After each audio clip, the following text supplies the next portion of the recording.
എപ്പിഡോ 6-ലെ mystery challenge week foot ആയിരുന്നു. ഒരു rig ചെയ്യാനൊക്കെ നോക്കി, പക്ഷേ നമ്മളത് സഡൻ ഡെത്ത് വരെ കൊണ്ടുപോയിട്ടുണ്ട്. ഇനി ആരാണോ വീക്ക് ഫുട്ട് കൊണ്ട് ഫസ്റ്റ് സ്കോർ ചെയ്യുന്നുണ്ട് ഓർക്കാണ് പോയിന്റ് കിട്ടുക.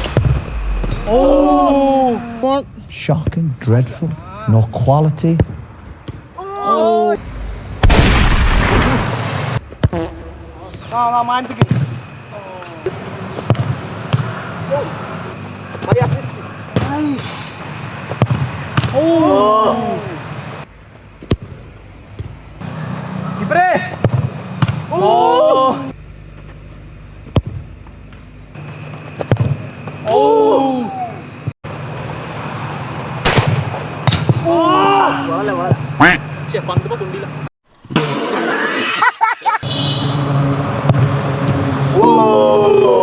ഇത് ഓന്റെ ഗോളായ രണ്ടും കണ്ടോ? കീപ്പർ ഇങ്ങനെ കൈ പൊക്കി കൊടുത്തത്. Weak foot comeback.